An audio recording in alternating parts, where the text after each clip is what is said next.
मंगल की दशा।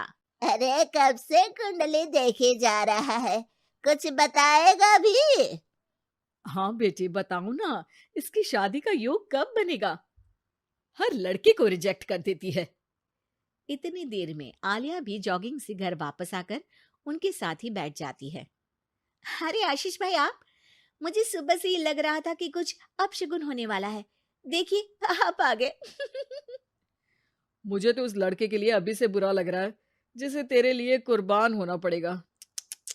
बेचारा।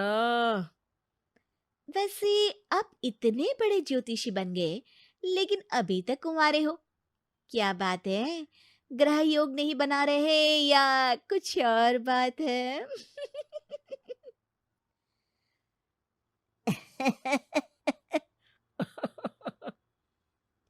आलिया की इस बात पर वो और उसकी दादी हंसने लगते हैं, जिन्हें इग्नोर करते हुए माँ एक बार फिर उसकी शादी की बात पर आ जाती है। बेटा, इसकी बात का बुरा मत मान। तू ये बता कि दिक्कत क्या है?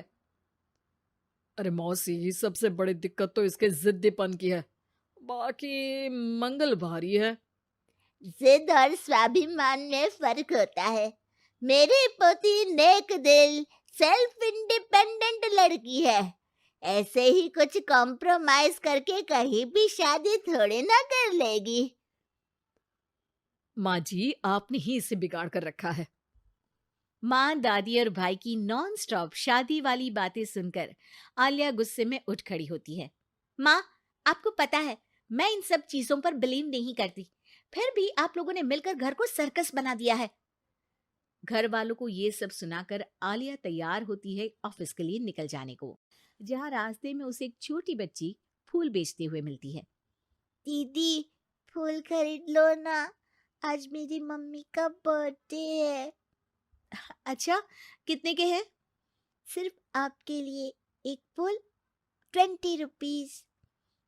आलिया उस बच्ची से सारे फूल खरीदकर ऑफिस पहुंचकर उन्हें सब में बांट देती है। क्या बात है? ये फूल किस खुशी में बांटे जा रहे हैं?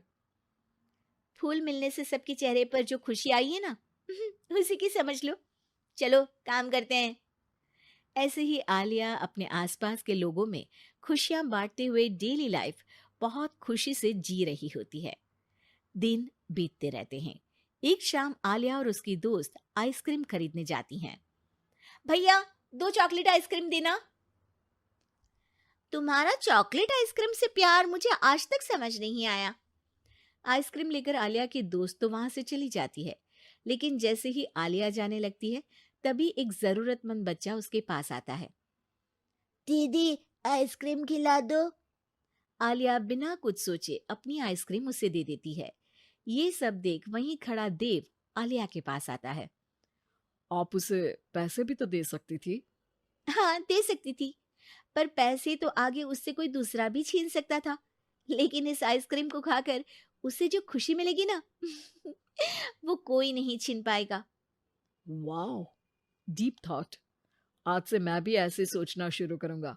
वैसे मेरा नाम देव है। हेलो देव, मैं आलिया हूँ। और इस तरह दोनों बातें करते हुए साथ चलने लगते हैं, जिसके बाद धीरे धीरे दोनों की बातें और फिर मुलाकातों का सिलसिला शुरू हो जाता है। इसी तरह कुछ महीने बीत जाते हैं। अब दोनों एक दूसरे को पसंद करने लगते हैं। मेरी मम्मी को उनके सोशल वर्क के लिए सम्मानित किया गया है, तो आज फैमिली डिनर में तुम भी आ सकती हो।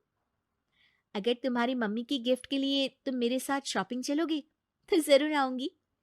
दोनों शॉपिंग पर जाते हैं और रात को आलिया देव की मम्मी के लिए सुंदर लाल साड़ी लेकर डिनर पर पहुंचती है, जहां गिफ्ट देने और थोड़ी बात करने के बाद सब डिनर करने बैठते हैं। आंटी, आपको साड़ी कैसी लगी? अ, ठीक है। मतलब मैं एक सोशल वर्कर हूँ, तो ज़्यादातर सोबर कपड़े ही पहनती हूँ। डोंट वरी, मम्मी किसी स्पेशल मौके पर ये साड़ी ज़रूर पहनेंगी। इसी तरह बातें आगे बढ़ती हैं और डिनर खत्म होने पर आलिया घर वापस आती है, जिसके बाद से ही वो देव के साथ बात करना बंद कर देती है। ऐसे ही कुछ दिन बीत जाते हैं, जिसमें देव बहुत बार उसे कॉल और मैसेजेस करता है, लेकिन आलिया किसी का जवाब नहीं देती। क्या हुआ? सब कुछ तो अच्छा चल रहा था, फिर तुमने देव से बात करनी क्यों बंद कर दी? उसकी मम्मी को घर में बहू नहीं, नौकरानी का रिप्लेसमेंट चाहिए, जो मैं नहीं बन सकती। अरे इतनी जिद भी अच्छी नहीं। लड़कियों को थोड़ा कॉम्प्रोमाइज तो करना ही पड़ता है। तुम्हारे लिए देव से ज्यादा सूटेबल लड़का तुम्हें नहीं मिल सकता।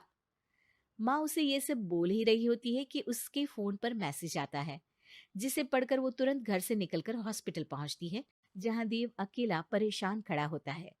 पर आलिया उसके पास न जाकर एक कमरे में जाती है और कुछ देर बाद बाहर निकलकर घर वापस आ जाती है। इसके कुछ दिनों बाद देव और उसकी मम्मी आलिया के घर आते हैं। अगर तुम हॉस्पिटल आकर ब्लड डोनेट नहीं करती तो शायद आज मैं यहाँ सबके साथ नहीं होती। तुमने मेरी आंखें खोल दी। मैं आज तक हर काम करते हुए यही सोचती थी कि सोसाइटी क्या सोचेगी, लेकिन तुमने मुझे समझाया जो नेक होते हैं उन्हें किसी दिखावे की जरूरत नहीं, उनका काम ही सब कुछ है। आंटी, अगर देव ग्रुप चैट में ब्लड नीडेड का मैसेज नहीं डालता तो मुझे पता भी नहीं चलता। वो तो ठीक है। तुमने साड़ी नोटिस की? स्पेशल मौका। आलिया, मैं खाना बना लूंगा। घूमने जाने पर सारा सामान उठा लूंगा। प्लीज शादी के लिए हाँ बोल दो। अगर खाना दोनों मिलकर बनाए और घूमते हुए जब जो थके दूसरा उसे लाइफ लॉन्ग संभालने का वादा करे तो डील पक्की।